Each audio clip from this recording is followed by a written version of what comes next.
Hello everyone, welcome to the Jewish Week Online. We're here at the Jewish Funk team at the Tribeca Film Festival in New York City. This year there are several films dealing with various Jewish issues.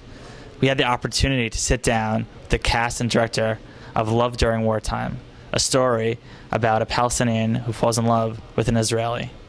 We also had the opportunity to sit down with the director of Storm Up the Sky to learn about his movie dealing with brotherly love.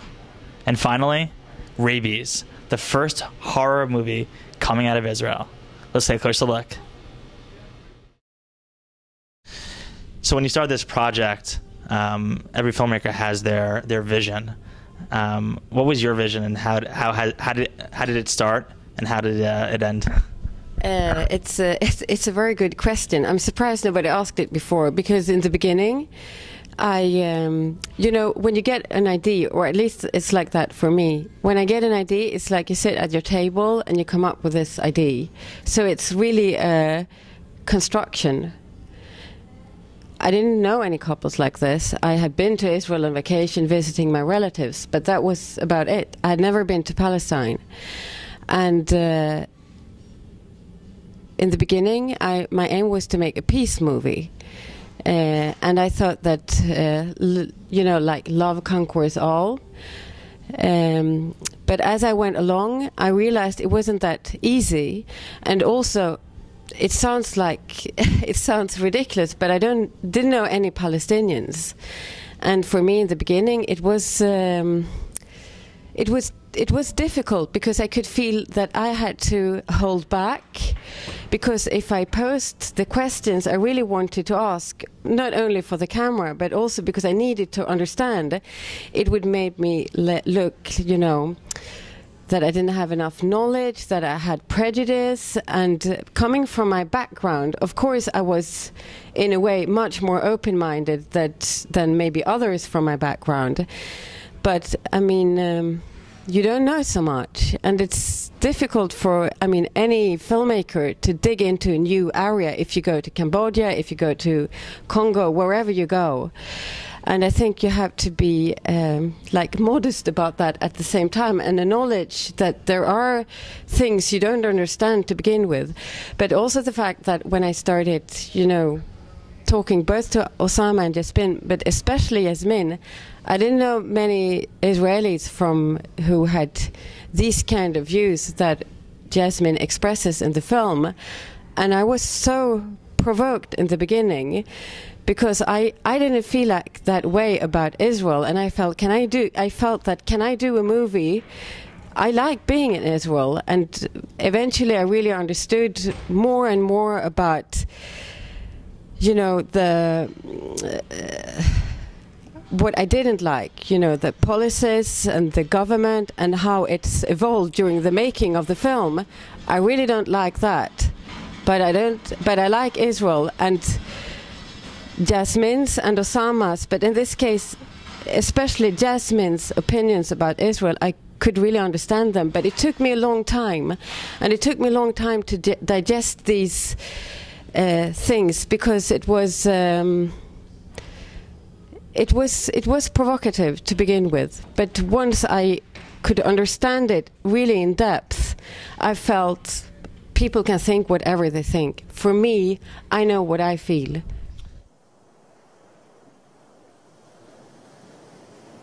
لما صار عمري 15 رحت اشتغل في بار في تل أبيب. الصبايا الإسرائيليين كانوا حلوين كثير، ما بعرف ليش، يمكن علشان عندهم حرية أكثر. بلشت أتعلم عبري يمكن علشان أحكي مع البنت اللي في المحل اللي جنبنا. أنا زي أغلبية الشباب الفلسطينيين، بس يمكن محدش عمل اللي أنا عملته. أكيد كنت عارف إن الموضوع راح يعمل مشاكل.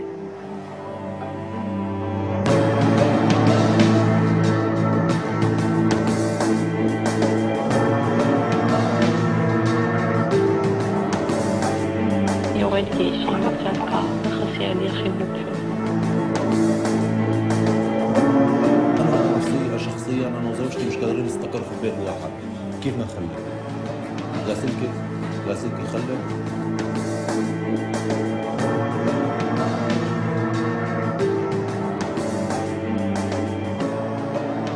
He was arrested by the Palestinian police. They beat them all night. I hate this country and how hateful they made me become. When I hug Asi, I just won't let him go. I just want to hug him. That's it. The one thing I miss the most.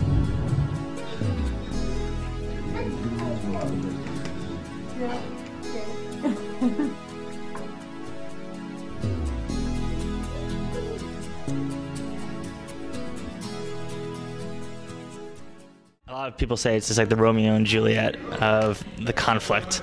What do you think about the conflict? Obviously, it's done a lot to you and your family, but what are you looking for this film to say to people, to learn from your experience about the conflict and also about, finding love? I think it's a very big question, and I don't have slogans as an answer. But there's one thing that I experienced personally that was very important, and I learned a lot from it, because I lived with Osama in Palestine for half a year. Half a year sounds very short in the Western time, but in the Middle East it's a long time, because everything is very intensive there. And you know what? I could manage a life there. People knew that I'm an Israeli, and we could live there. And we had a lot of problems with the Israeli army and in checkpoints, but not with the Palestinian society around us, at least towards me. Osama had problems with them also because he's a very controversial artist, and he's very not politically correct in the way he speaks. But when the personal experience in living in Palestine showed me that actually Israelis and Palestinians can manage and live together much better than one thinks when they hear the news, when they hear what the politicians say.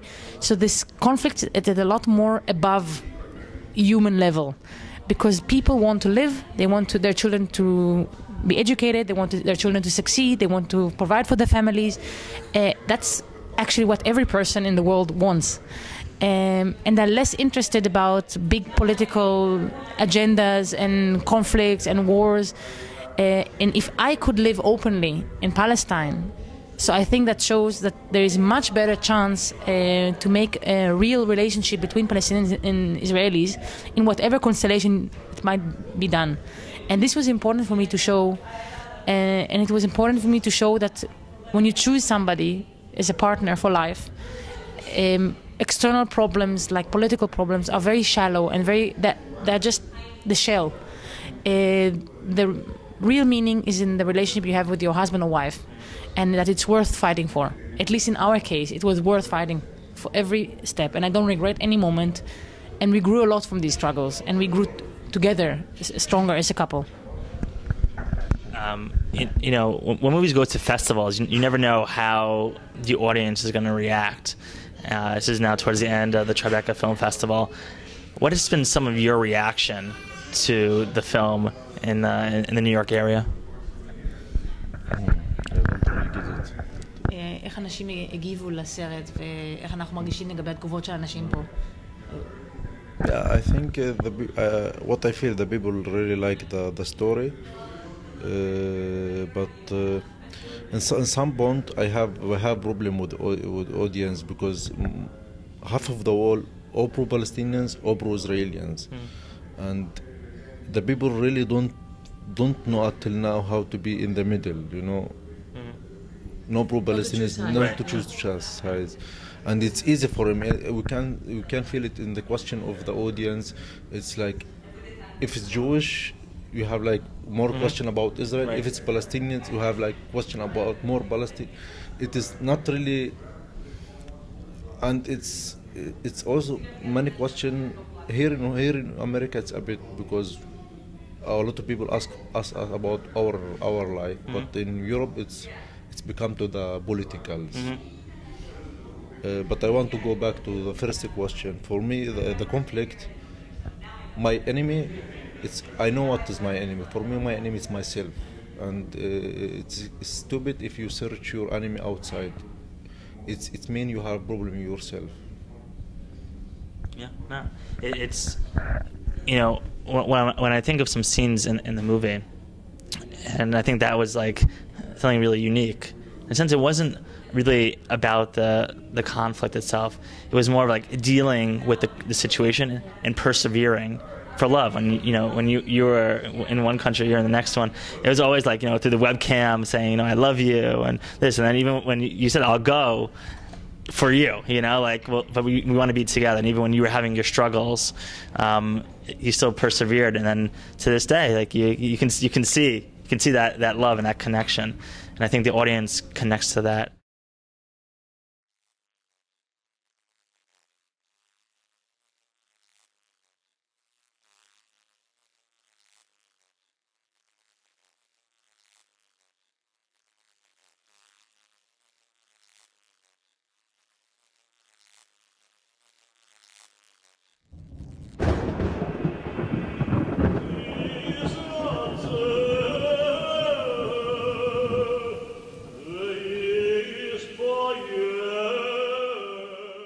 Your film has a lot of different messages in it, and the one that I took away from it was family. Like basically be there for your family. Mm-hmm. How did you create the storyline, and what are you looking for people to get from your movie? That's a good question. I mean, I would say that it really started with the relationships between the brothers, and primarily, and as well as the relationship between the older brother and the father. And it was really less about a message of family per se, and more about like an individual struggle with jealousy, with kind of trying to make his father proud, and being torn as a young person, being torn between adolescent kind of temptations and curiosity, and this culture that's like very overwhelming for him, and how he kind of copes with those two things. And there's a great scene in the movie when there's a rabbi that comes in to check the meat, mm-hmm. and the father says, like, isn't where is it? Wasn't your brother here? Right. And then he's looking at the worker, and he's like, he's never here. Right. And then there's like that moment when he wants to say, like, he wasn't here, I'm covering for him. Right. Like, how did you get that emotion and that feeling? Because that was a very important moment in the film. Yeah, definitely. I mean, really, the older brother's, Chaim's main kind of intention was to make his father proud, and the paradox is that in order to make his father proud, he really has to kind of present himself as the bad son, even though he's protecting his father. And so that's really how that scene kind of came about, is that being torn between telling the truth and this lie that he knows will actually make his father happy and make him stand out in his father's eyes as being his brother's keeper. And how did this film evolve? Like, how did you create this film? Well, the original idea, came from a subway ride that I took right when I moved to New York. I was living in the Lower East Side, bordering on Chinatown. And I got onto the train, and there is a group of mentally handicapped Hasidic kids, like 6 or 7 years old, on a field trip, and they were all dressed, in the typical, Hasidic garb, and they're swinging on the bars, and they're having a good time. They're just acting like kids do, and I started to question what it would be like as they grew up to be in modern day New York. And it was this very anachronistic sight to see them, dressed the way they were. And so I just started wondering, what would happen if they were tempted by the outside world, and if one left, what would kind of occur, and what would his life be like after that? And in the beginning, when the younger brother sneaks in, mm-hmm. and you're like, uh-oh, what's happening here? Right. Yeah, so that, the idea, the backstory, if you will, was that the younger brother was this very smart, intellectually curious kid, and that led him to exploring all sorts of books and cultural activities throughout New York, and so so him crawling through the window is supposed to be him coming from the library where he's been reading secular material, Shakespeare, and he's become friends with this librarian who works there, who's a black woman, and they connect on this intellectual level. And no one else can really understand where he's coming from, and so he feels the need to hide it, And towards the end of the movie, when it comes to like fisticuffs, he kind of just breaks. He's like, "Why? Why are you doing this? I've been through. I covered you so many times." And then you just see that raw emotion. He punches his brother out. Right. And how do you prepare two actors like for that scene? Obviously, it's you prepare the script, you have it in your mind, but that's like I think for me it was a climax in a sense that you can only be your brother's keeper for so long until it's almost too much. Right. Well, there's two approaches. There is the older brother. I took him to Crown Heights, and we did a lot of research, and we talked to a lot of Hasidic men, and their passion for their religion and for studying the Torah and for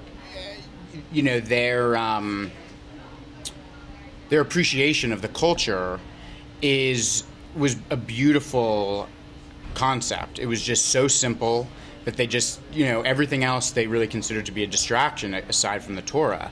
And so talking to them, I think, really prepared the actor who played the older brother, Dan Fow, it really gave him a handle on what he was fighting for. And I think that we both really grew to appreciate that point of view. And so that really got him in the mindset of like, this is like do or die, and I want to protect this.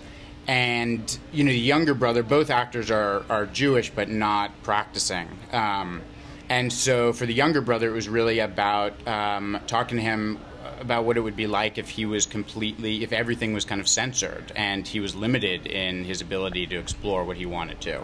And so I kind of worked with them separately and built up those various points of views, in each of them respective points of view. And then when that scene happened, they both brought that, their passion for, say, the Hasidic culture versus the, kind of outside, more modern, secular culture. And I love one of the last lines when he just goes, the older brother goes, "Am I my brother's keeper?" Right.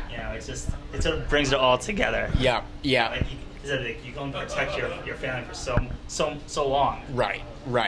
So, going back to the beginning and the kind of the original seed was really about, I was trying, after I saw these Hasidic kids on the train, I really started thinking about stories that they might relate to that had to do with one brother going in one direction and the other going in another, and then them coming to blows.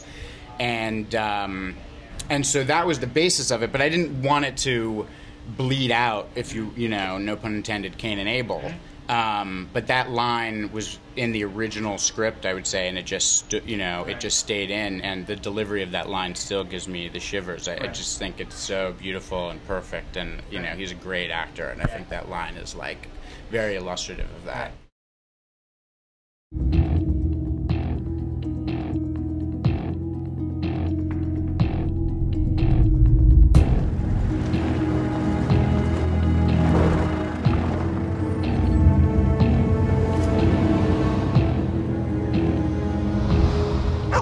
לא להתרחק. הוא בא! אתם בטוחים שאת הדרך? כן. או. הוא בא! תקשיבו, אם תוך 10 דקות היער הזה לא מתחלף לבניינים, אני חוזר.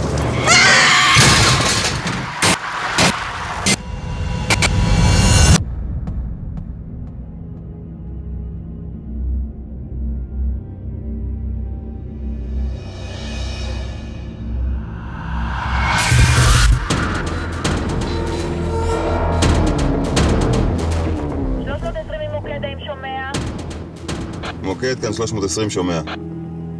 תגיעו בדחיפות לשמורת השועלים. היא לא סגורה?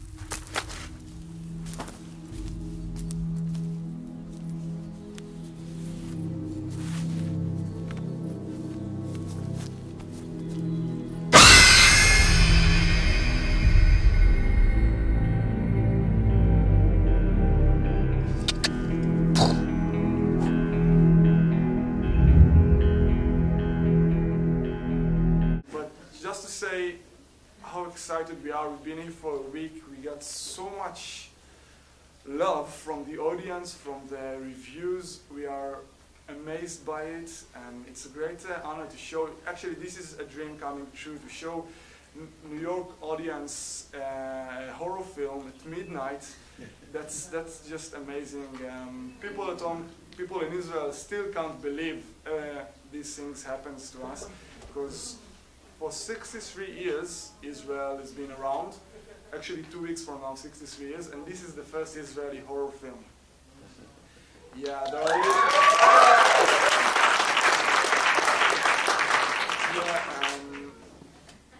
and actually it's also a closure for us, and I will only tell this story because it's really exciting for me to be here, and then I'll let you see the film. 3.5 or maybe 4 years ago, we was here. Aaron, which you can imagine standing right here, was my teacher at the film university, and eventually he produced my graduation film. This doesn't even work, it right? works, but you just only put it. No, I don't want to put my germs on it. Last one. So 3.5 years ago, we were here with the film I directed, and Aaron, which is my co-director, produced it, and we screened the premiere at Brooklyn Film Festival. And at the last day, we went to Atlantic City. We don't have things like that in Israel, so we went to Atlantic City, ate burgers at the Hard Rock Cafe, smoked cigars on the beach, and went to a Tool concert. Yeah, and right there and then we said, okay, we are going to do the first Israeli horror film. And on the plane, there we started writing it on the plane way back to Israel, and everything became so quick, and we directed it. You actually are going to see Israeli top actress. It's like you would cast, I don't know, Tom Cruise, Kate Blanchett, Justin Timberlake, the guys from Twilight. I don't know, to film. It was shot on 19 days, only available lights, really small budget, everybody volunteered. So what you're going to see is a product of hard labor and a lot of love. And for us, it's really exciting. And you can catch us on the website, Facebook, Rabies. And I'm really sorry I can't stay because I'm a bit sick. But thank you all for coming, and I hope you like it. And give yourself a round of applause for being here at midnight seeing an Israeli horror film. As you can see, there's some fantastic films at the Tribeca Film Festival. This is Aaron Herman, and thank you for watching.